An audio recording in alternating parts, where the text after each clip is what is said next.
حضور اگلا سوال جناب بصیر افریدی صاحب جو ومبلڈن سے تشریف لائے ہیں ان کا ہے. وہ مائکرو بایولوجسٹ ہیں اور ریسرچ پہ ہیں. بصیر صاحب. حضور اور محفل شرکت السلام علیکم. وعلیکم. میں 2 سوال لے کر آیا ہوں، ایک سائنس سے متعلق اور ایک جماعت سے متعلق. شوق فرمائیے. آج کل کلوننگ کا بہت چرچا ہے، اس کا حقیقت کیا ہے اور اس بارے میں اسلامی نقطہ نگاہ کیا ہے؟ کلوننگ کے متعلق سب سے پہلے تو ایک غلط فہمی دور ہونی چاہیے. یہ جو مغربی پریس ہے یہ کلوننگ کو اس طرح پیش کر رہا ہے گویا انسان تخلیق پر قادر ہو گیا ہے. یہ بالکل غلط ہے، اس میں ادنا بھی سچائی نہیں. انسان آج تک ڈی این اے کا ایک جز بھی نہیں بنا سکا. وہ انسانی تخلیق کا مطلب ہے خدا کی تخلیق کی چوری، اور ایک جگہ سے اٹھا کر اسے دوسری جگہ لگا دیا جائے.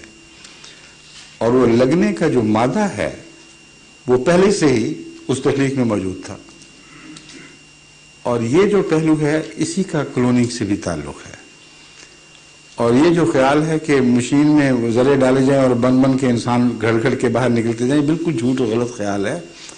انسانی ماں کی ضرورت پیش آتی ہے، اور انسانی ماں کے حوالے کے بغیر جیسے سروگیٹ مدر ہوتی ہے، یہ کلوننگ بھی ممکن نہیں. اور اگر جانور ہے تو پھر بھیڑ کی ضرورت پڑے گی. اگر بھیڑ پیدا کرنی ہے تو اس قسم کا ٹکسالی کا کارخانہ نہیں ہے جو لوگ تصور پیش کرتے ہیں.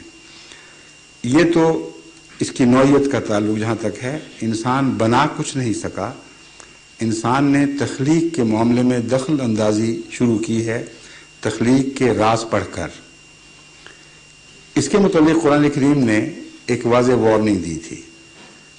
جتنی بھی قرآنی پیشگوئیاں ہیں ان سب میں ایک تعریف کا سا رنگ ہے کہ دیکھو انسان یہ بھی ایجاد کرے گا وہ بھی کرے گا، یعنی اللہ تعالیٰ کی ہدایت کے مطابق. مثلا جہاں زمین کا اپنے ہیوی میٹلز کا اگلنا، اپنے رازوں کا باہر کرنا ہے، اور فرماتا ہے بِأَنَّ رَبَّكَ أَوْحَىٰ لَهَا، اس لیے زمین وہ راز اگلے گی کہ خدا اسے وہی کرے گا کہ اب وقت آگے ہے، ان خزانوں کو چھپائے نہ رکھو، انہیں باہر کرو تاکہ انسان اس سے فائدہ اٹھا سکے. لیکن جہاں تخلیق میں دخل اندازی کی پیشگوئی ہے وہاں اسے شیطان کی طرف منسوب فرمایا شیطان میرے بندوں کے دل میں وسوسے ڈالے گا اور انہیں کہے گا کہ تم تخلیق میں تبدیلی کرو، اور اس کے بعد ناراضگی کا اظہار ہے جب وہ کریں گے تو ان کو سزا ملے گی اس کی. چنانچہ کلوننگ ہو یا جینیٹک انجینئرنگ ہو، ان دونوں کا ذکر قرآن کریم میں بڑی وضاحت سے پہلے سے موجود ہے، اور اس تنبیہ کے ساتھ ہے کہ تم یہ نہ سمجھنا کہ تم سزا سے بچ جاؤ گے. بس 2 پہلو ہیں اس کے. ایک ہے خدا کی تخلیق کے مطابق اس کی حفاظت، اس کی بقا میں انسان اپنے علم کو استعمال کرے. یہ پہلو بالکل ناجائز نہیں ہے. مثلا ٹیسٹ ٹیوب بیبی ہے، اگر باپ کا سپرم ہے، ماں کا اووم ہے، تو اس کو بچہ بنانے میں مدد دینا یہ شادی کا مقصد ہے، انسانی تخلیق کے مقاصد میں داخل ہے. اس لیے قرآن کریم سے یہ نتیجہ نکالنے کی کوشش کرنا کہ گویا یہ حرام ہے، بالکل جھوٹ اور لغو ہے. اللہ تعالیٰ کی تخلیق کی تائید میں اسی کے رازوں کو سمجھ کر استعمال کرنا کسی پہلو سے بھی گناہ نہیں ہے. مگر جہاں آپ سروگیٹ مدر لے آئیں گے بیچ میں جو بیوی نہیں ہے، تو گویا بغیر شادی کے جس کو آپ کہتے ہیں ناجائز بچہ، وہ آپ نے دے دیا. اس کا ذریعہ نارمل اختیار کرنے کی بجائے پیچھے سے لا کر دوسرا کام پکڑا گیا ہے. اور حقیقت وہی رہے گی کہ جس کا بیٹا ہے اس کا جس ماں سے ہونا چاہیے تھا اس ماں سے نہیں ہے، گویا ماں کا سوتیلا بیٹا بن گیا. جہاں تک یہ کہنے کا تعلق ہے کہ اووم ماں کا لیا گیا ہو، تو اس بارے میں تو جو بھی فی الحقیقت اس انسانی پیدائش کے راز کو جاننے والے سائنسدان ہیں وہ جانتے ہیں کہ اس محض اووم کا ہونا کافی نہیں ہے. 9 مہینے جو بچہ ماں سے خون لیتا ہے، اس سے مختلف کیریکٹرز لیتا ہے، بہت سی ایسی صلاحیتیں حاصل کرتا ہے جو اوریجنل اووم کی وجہ سے نہیں ملتی اس کو. اس لیے یہ کہنا غلط ہے کہ وہ خالصتاً پہلی ماں ہی کا بچہ ہے. وہ یقیناً ایک عجوبہ روزگار سی چیز بن جائے گی. کچھ اس نے حصہ ماں سے لیا ہے اور باقی کسی ایسی ماں سے جو ماں بننے کا حق نہیں رکھتی، کیونکہ رشتہ ازدواج زوجیت میں نہیں پروئی گئی. تو یہ وہ ہے، کلوننگ کے ذریعے کریں یا کسی اور سے ذریعے سے کریں. قرآن کریم نے اس کے اصول بیان فرما دیے اور بڑی وضاحت سے تنبیہ بھی فرما دی، اور نتائج ہم دیکھ رہے ہیں. امریکہ میں جو تجربے ہو رہے ہیں تخلیق بدلنے کے، جس کے خلاف خدا تعالیٰ نے بہت زبردست تنبیہ کی ہے، اس کے ذریعے سے بعض ایسے نئے جانور وجود میں آ گئے جو سائنس کے حساب سے نہیں بننے چاہیے تھے. مثلا ایک جین کو ایک بیکٹیریا سے لیا اور ایک چوہے کے اس کروموسومز کو لیا اور اس کے جین اور اس کے وہ جو کیا کہتے ہیں کروموسومز ہیں جن میں جینز فٹ ہوتی ہے، ان میں کہیں فٹ کیا اس کو. اب یہ بات سائنسدان نظر انداز کر گئے کہ ہر جین کو جو دوسری جین سے ایک رشتہ ہے وہ بین ہی اس پوزیشن میں قائم ہوتا ہے جس میں وہ رکھی گئی ہے، اور جو دائرے میں وہ کروموسومز گھومتے ہیں وہ کون سی جین کس کے آمنے سامنے ہے اس ہیلو کے اندر، اس کی وجہ سے اس کی صفات بنتی ہیں. اور ان کو اگر اس ترتیب کو بدل دیں تو چیز کچھ اور بن جائے گی. تو بین ہی یہی ہوا.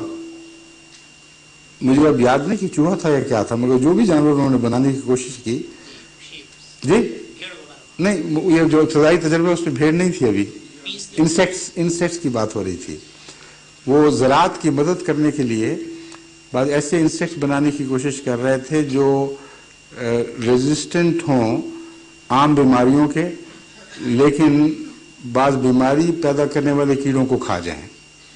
میں اس کی بات کر رہا ہوں. تو جو کیڑا، جو بھی چیز وجود میں آئی، اس نے ان کو حیران کر دیا کہ اس کا کیریکٹر وہ تھا ہی نہیں جو وہ سمجھے تھے کہ ہونا چاہیے. تو اس پہلو سے کئی مقدمے اس وقت یونائٹڈ اسٹیٹس کی بڑی عدالتوں میں قائم ہیں. بہت سے سائنسدان پریشان ہو چکے ہیں، اور خطرہ یہ ہے کہ انسان کسی وقت اپنی ہی تخلیق تو نہیں کر سکتا مگر بگڑی ہوئی تخلیق کا غلام بن جائے، اور اس کی انوائرمنٹ پر اس کی احمقانہ ایجادات اس طرح قبضہ کر لیں کہ پھر انسان سے بالا کوئی اور چیز یا انسان پر غالب آنے والی کوئی جناتی قسم کی مخلوق جو اس نے پیدا کی ہو اس پر قبضہ کر جائے. تو یہ بنیادی طور پر وہ تعلیم ہے قرآن کریم کی، جس کا کلوننگ سے بھی تعلق ہے اور جینیٹک انجینئرنگ سے بھی ہے. شکریہ. دوسرا سوال. پہلے تو میں غور صاحب کا ممنون ہوں کہ انہوں نے مجھے آنے کا موقع دیا. جماعت کو میں جب 5 سال کا تھا اس وقت سے جماعت کے بارے میں جانتا ہوں. کس جگہ؟ جے پور. اچھا، ماشاء اللہ. جہاں ہمارے فیملی ڈاکٹر مجید اور ڈاکٹر سعید صاحب تھے. ہاں تو ماشاء اللہ. اس کے بعد جب میں کراچی رہا تو عبدالرحمان صاحب امیگریشن آفیسر تھے، ان کے بچوں کے ساتھ کافی اٹھنا بیٹھنا رہا. یہاں آیا تو میری بیوی نے اسی مسجد میں تعلیم حاصل کی، تو جماعت کے لوگوں سے تعلق رہا. جتنے بھی جماعت کے لوگ ہیں انہیں ایک چیز جو ان میں سب میں ملتی ہے وہ خلوص و محبت. ہمیشہ لباس سے ہر لحاظ سے مسلم لگتے ہیں. کیا وجہ ہے کہ اس جماعت کے لوگ اتنے خلاف ہیں اور اس کو ایک اسلامی جماعت نہیں مانا جاتا؟ جزاک اللہ.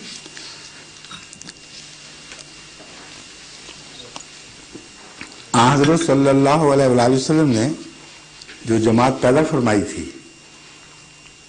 اس کی باقی مکے والوں اور عرب والوں سے جو امتیازی شکل تھی وہ یہی تھی، رحماء بینہم۔ قرآن کریم فرماتا ہے وہ ایک دوسرے سے بہت پیار کرنے والے اور بہت رحمت کا سلوک کرنے والے تھے، جبکہ باقی سب میکن چیفز ہوں یا جو بھی ہوں، باہر کے لوگ بدوی، ان کے دل پھٹے ہوئے تھے۔ اور ایک ہی جماعت تھی جو باہمی خلوص کے رشتوں میں باندھی گئی، اور اس میں حضرت اقدس محمد رسول اللہ صلی اللہ علیہ وآلہ وسلم کی محبت اور رحمت نے سب سے بڑا کام کیا ہے۔ اور سب سے زیادہ دشمن آپ کا ماحول محمد رسول اللہ صلی اللہ علیہ وسلم اور آپ کی پیدا کردہ جماعت کا بن گیا۔ اس سے پہلے بھی یہی کہانی حضرت عیسیٰ کے زمانے میں ظاہر ہوئی۔ یہود کے متعلق قرآن کریم فرماتا ہے دل پھٹے ہوئے پتھر ہو گئے، سخت دل، ظالم، انتقام لینے والے۔ ان میں ایک رحم دل نبی پیدا ہوا جس نے یہاں تک تعلیم دی کہ اگر کوئی ایک گال پہ تھپڑ مارے تو دوسرا آگے کر لو، اور اس کے سب سے بڑے دشمن ہو گئے۔ تو اس کا مطلب یہ ہے کہ دشمنی کے اندر کوئی اور گہرا راز ہے، تعلیم اور کردار نہیں ہے دشمنی کا موجب۔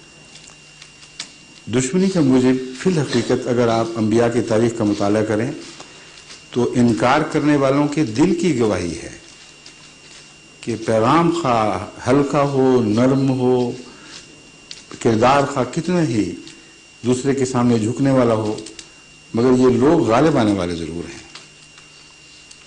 ان کو اگر زبردستی روکا نہ گیا تو ہمارا اولڈ آرڈر کو کھا جائیں گے اور ایک نیا نظام لا کر چھوڑیں گے۔ یہ بنیادی خوف ہے جو ہر قسم کے دشمن کو اکٹھا ہونے پر مجبور کر دیتا ہے، اور ان کی سختی تدریجاً بڑھتی ہے۔ احمدیت کی تاریخ کا مطالعہ کر کے دیکھیں، یہ سختی کم ہونے کی بجائے بڑھی ہے، اور بڑھنے کی وجہ احمدیت کی ترقی۔ حضرت عیسیٰ علیہ السلام کے زمانے میں بیان ہی یہی ہوا، چند حواری بیچارے درویش قسم کے لوگ، وہ کوئی برا کہتا تھا تو بھلا کہتے تھے، آگے سے مارنے والوں کی خدمت کرتے تھے۔ ان سے کیا خوف تھا معاشرے کو، مگر ان کے کردار میں غالب آنے والی کچھ صفات تھیں جو وہ جانتے تھے کہ کمزوری کے باوجود یہ صفات کبھی ہارا نہیں کرتی، اور ان میں سے ایک وہی صفت ہے جو آپ نے بیان فرمائی ہے، باہمی محبت، اخوت۔ یہ مومن کی سوسائٹی کا ایک امتیازی نقطہ ہے، ایک امتیازی کردار ہے، جس کی وجہ سے وہ دشمن جو بظاہر اکٹھے ہوں لیکن دراصل پھٹے ہوئے ہوتے ہیں، وہ ان کا مقابلہ نہیں کر سکتے۔